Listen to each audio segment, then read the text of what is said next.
بسم الله الرحمن الرحيم. الحمد لله الذي أنزل على عبده الكتاب ولم يجعل له عوجا قيما لينذر بأسا شديدا من لدنه ويبشر المؤمنين الذين يعملون الصالحات أن لهم أجرا حسنا ماكثين فيه أبدا، وينذر الذين قالوا اتخذ الله ولدا ما لهم به من علم ولا لآبائهم، كبرت كلمة تخرج من أفواههم إن يقولون إلا كذبا، فلعلك باخع نفسك على آثارهم إن لم يؤمنوا بهذا الحديث أسفا. إنا جعلنا ما على الأرض زينة لها لنبلوهم أيهم أحسن عملا، وإنا لجاعلون ما عليها صعيدا جرزا. أم حسبت أن أصحاب الكهف والرقيم كانوا من آياتنا عجبا، إذ أوى الفتية إلى الكهف فقالوا ربنا آتنا من لدنك رحمة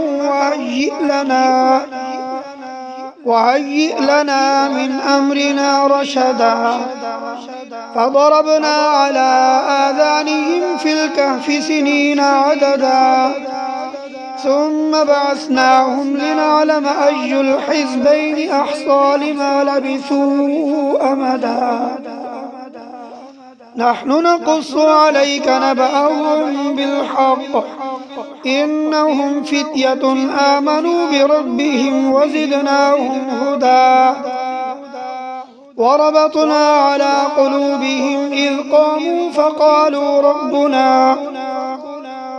فقالوا ربنا رب السماوات والأرض لن ندعو من دونه إلها لقد قلنا إذا شططا.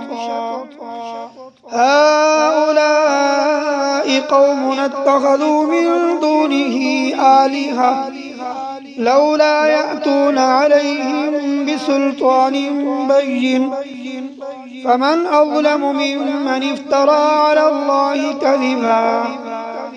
وإذ اعتزلتموهم وما يعبدون إلا الله فأووا إلى الكهف ينشر لكم ربكم من رحمته ويهيئ لكم من أمركم مرفقا.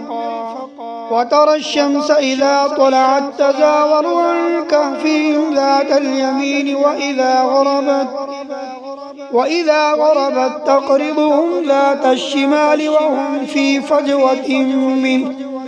ذلك من آيات الله، من يهد الله فهو المهتد، ومن يضلل فلن تجد له وليا مرشدا. وتحسبهم أيقاظا وهم رقود، ونقلبهم ذات اليمين وذات الشمال وكلبهم باسط ذراعيه بالوصيد. لو اطلعت عليهم لوليت منهم فرارا ولملئت منهم رعبا. وكذلك بعثناهم ليتساءلوا بينهم، قال قائل منهم كم لبثتم؟ قالوا لبثنا يوما أو بعض يوم. قالوا ربكم أعلم بما لبثتم فابعثوا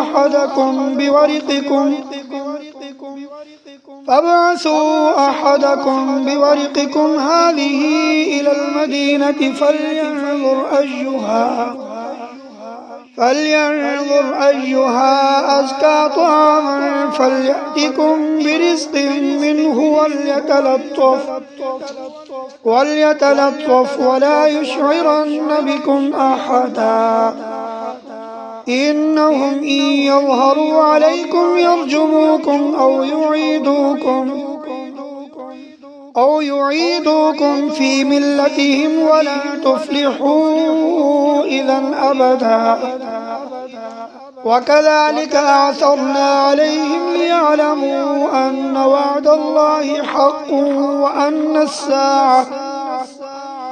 وأن الساعة لا ريب فيها إذ يتنازعون بينهم أمرهم فقالوا ابنوا عليهم بنيانا ربهم أعلم بهم قال الذين غلبوا على أمرهم لنتخذن عليهم مسجدا سيقولون ثلاثة رابعهم كلبهم ويقولون خمسة سادسهم كلبهم رجما بالغيب ويقولون سبعة وثامنهم كلبهم قل ربي أعلم بعدتهم ما يعلمهم إلا قليل فلا تمار فيهم إلا مراء ظاهرا ولا تستفت فيهم منهم أحدا ولا تقولن لشيء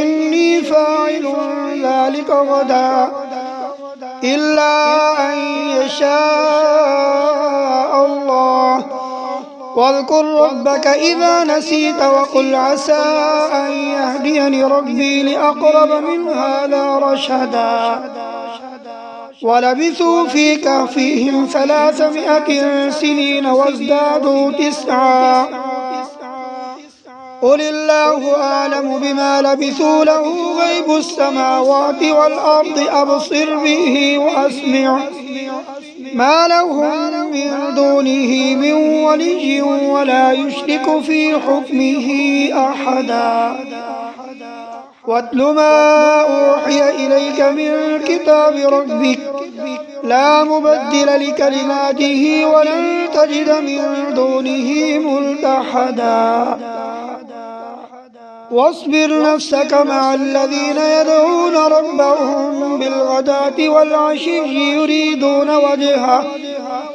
ولا تعد عيناك عنهم تريد زينة الحياة الدنيا ولا تطع من أغفلنا قلبه عن ذكرنا واتبع هواه وكان أمره فرطا وقل الحق من ربكم فمن شاء فليؤمن ومن شاء فليكفر إنا أعتدنا للظالمين نارا أحاط بهم سرادقها وإن يستغيثوا يغاثوا بماء كالمهل يشوي الوجوه بئس الشراب وساءت مرتفقا إن الذين آمنوا وعملوا الصالحات إنا لا نضيع أجر من أحسن عملا أولئك لهم جنات عدن تجري من تحتهم الأنهار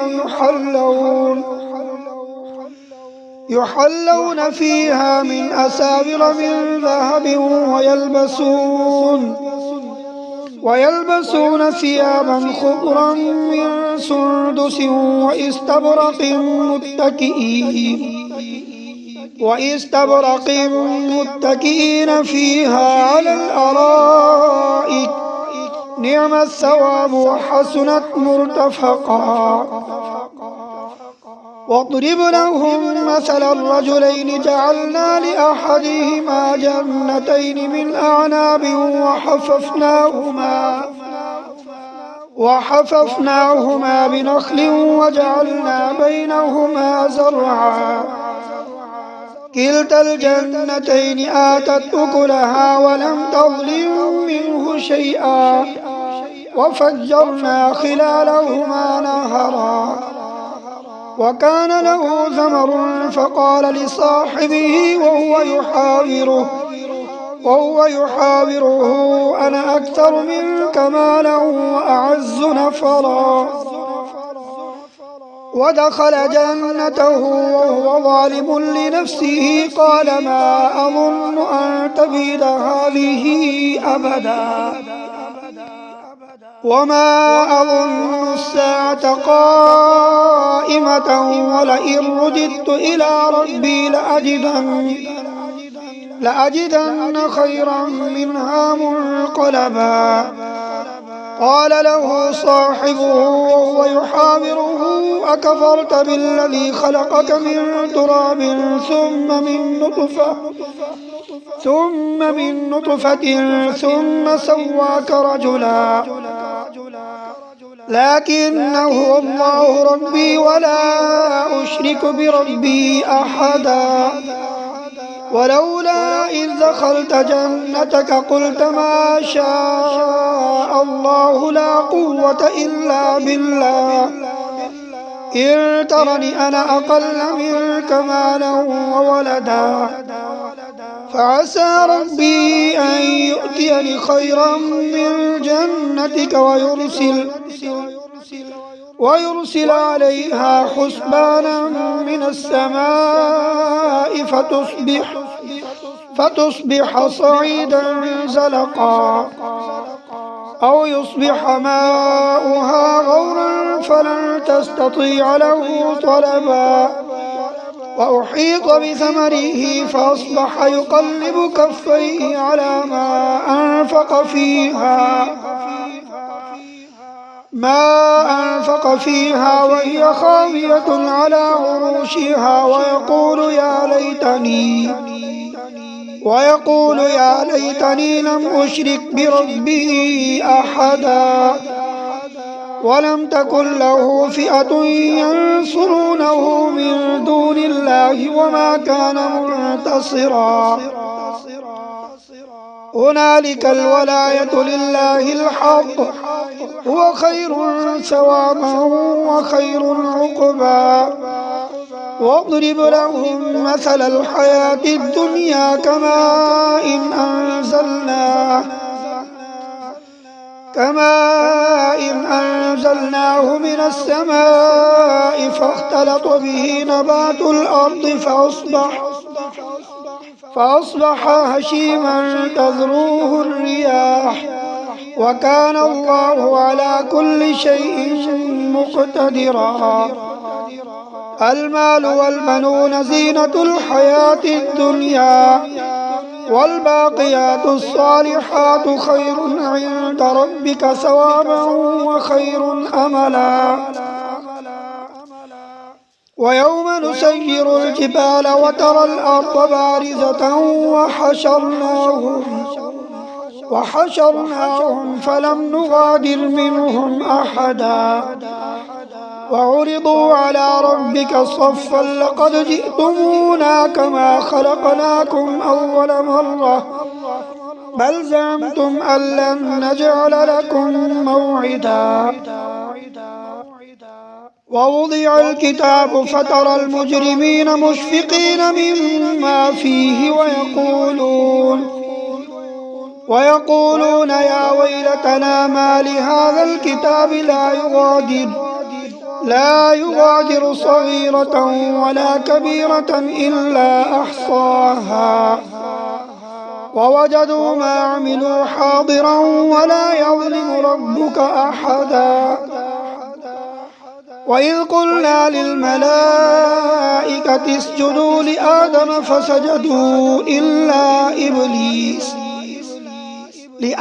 فسجدوا إلا إبليس كان من الجن ففسق عن أمر ربه أفتتخذونه وذريته أولياء من دوني وهم لكم عدو بئس للظالمين بدلا.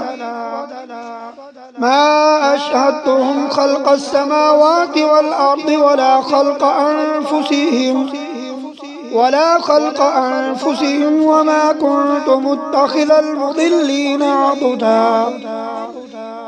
ويوم يقول نادوا شركائي الذين زعمتم فدعوهم فلم يستجيبوا لهم وجعلنا بينهم موبقا ورأى المجرمون النار فظنوا أنهم مواقعوها ولم يجدوا عنها مصرفا ولقد صرفنا في هذا القرآن للناس من كل مثل وكان الإنسان أكثر شيء جدلا وما منع الناس أن يؤمنوا إذ جاءهم الهدى ويستغفروا ربهم إلا أن تأتيهم سنة الأولين أو يأتيهم العذاب قبلا وما نرسل المرسلين إلا مبشرين ومنذرين ويجادل الذين كفروا بالباطل ليدحضوا به الحق واتخذوا آياتي وما أنذروا هزوا ومن أظلم ممن ذكر بآيات ربه فأعرض عنها ونسي ما قدمت يداه إنا جعلنا على قلوبهم أكنة أن يفقهوا وفي آذانهم وقرا وإن تدعوهم إلى الهدى فلن يهتدوا إذا أبدا وربك الغفور ذو الرحمة لو يؤاخذهم بما كسبوا لعجل لهم العذاب بل لهم موعد لن يجدوا من دونه موئلا وتلك القرى أهلكناهم لما ظلموا وجعلنا لمهلكهم موعدا وإذ قال موسى لفتاه لا أبرح حتى أبلغ مجمع البحرين أو أمضي حقبا فلما بلغا مجمع بينهما نسيا حوتهما فاتخذ سبيله في البحر سربا فلما جاوزا قال لفتاه آتنا غداءنا لقد لقينا من سفرنا هذا نصبا قال أرأيت إذ أوينا إلى الصخرة فإني نسيت الحوت وما أنسانيه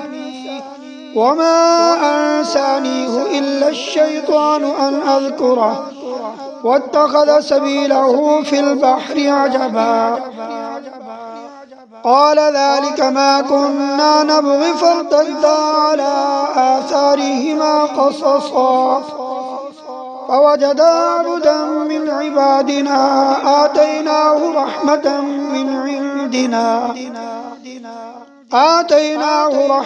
من عندنا وعلمناه من لدنا علما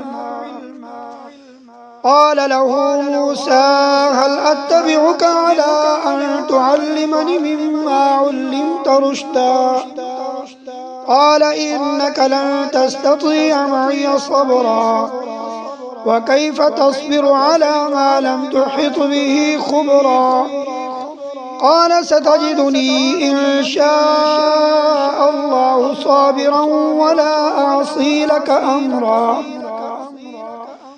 قال فإن اتبعتني فلا تسألني عن شيء حتى أحدث لك منه ذكرا فانطلقا حتى إذا ركبا في السفينة خرقها قال أخرقتها لتغرق أهلها لقد جئت شيئا إمرا قال ألم أقل إنك لن تستطيع معي صبرا قال لا تؤاخذني بما نسيت ولا ترهقني من أمري عسرا فانطلقا حتى إذا لقيا غلاما فقتله قال أقتلت نفسا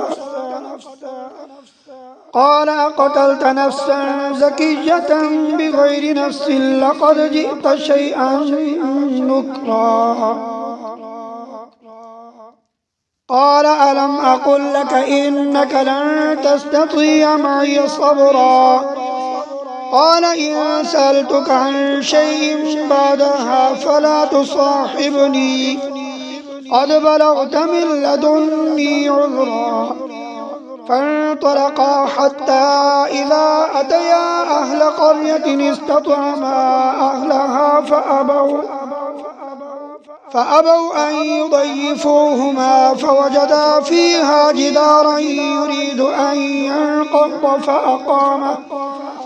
قال لو شئت لاتخذت عليه أجرا.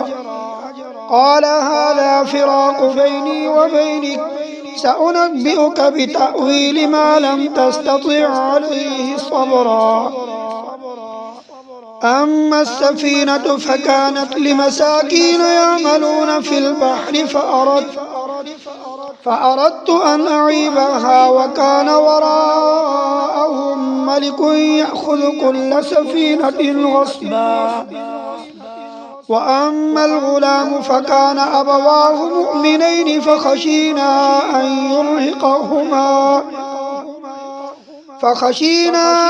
يرهقهما طغيانا وكفرا. فأردنا أن يبدلهما ربهما خيرا منه زكاة وأقرب رحما. وأما الجدار فكان لغلامين يتيمين في المدينة وكان تحته كنز لهما وكان أبوهما صالحا.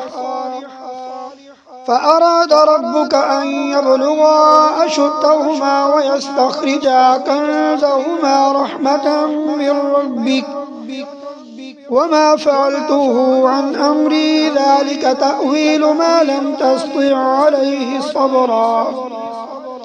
ويسألونك عن ذي القرنين قل سأتلو عليكم منه ذكرا. إنا مكنا له في الأرض وآتيناه من كل شيء سببا فأتبع سببا حتى إذا بلغ مغرب الشمس وجدها تغرب في عين حمئة ووجد عندها قوما. قلنا يا ذا القرنين إما أن تعذب وإما أن تتخذ فيهم حسنا. قال أما من ظلم فسوف نعذبه ثم يرد إلى ربه فيعذبه عذابا نكرا. وأما من آمن وعمل صالحا فله جزاء الحسنى وسنقول له من أمرنا يسرا ثم أتبع سببا حتى إذا بلغ مطلع الشمس وجدها تطلع على قوم لم نجعل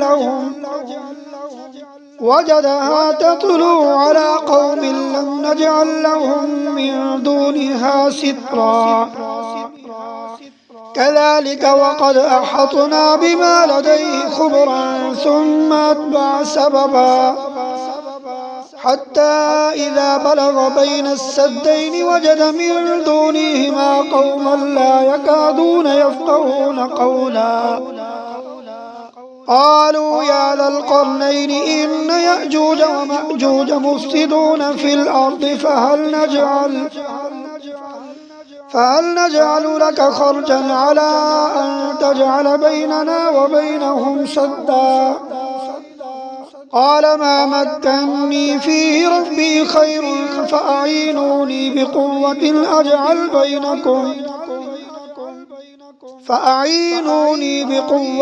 أجعل بينكم وبينهم ردما. آتوني زبر الحديد حتى إذا ساوى بين الصدفين قال انفخوا حتى إذا جعله نارا قال آتوني أفرغ عليه قطرا. فما استطاعوا أن يظهروه وما استطاعوا له نقبا قال هذا رحمة من ربي فإذا جاء وعد ربي جعله دكا وكان وعد ربي حقا وتركنا بعضهم يومئذ يموج في بعض ونفخ في الصور فجمعناهم جمعا وعرضنا جهنم يومئذ للكافرين عرضا الذين كانت أعينهم في غطاء عن ذكري وكانوا لا يستطيعون سمعا أفحسب الذين كفروا أن يتخذوا عبادي من دوني أولياء إنا أعتدنا جهنم للكافرين نزلا قل هل ننبئكم بالأخسرين أعمالا الذين ضل سعيهم في الحياة الدنيا وهم يحسبون أنهم يحسنون صنعا أولئك الذين كفروا بآيات ربهم ولقائه فحبطت أعمالهم فلا نقيم لهم يوم القيامة وزنا ذلك جزاؤهم جهنم بما كفروا واتخذوا آياتي ورسلي هزوا إن الذين آمنوا وعملوا الصالحات كانت لهم جنات الفردوس نزلا خالدين فيها لا يبغون عنها حولا قل لو كان البحر مدادا لكلمات ربي لنفد البحر قبل أن تنفد كلمات ربي ولو جئنا بمثله مددا قل إنما أنا بشر مثلكم يوحى إلي أنما إلهكم إله واحد فمن كان يرجو لقاء ربه فليعمل عملا صالحا ولا يشرك بعبادة ربه أحدا صدق الله العظيم.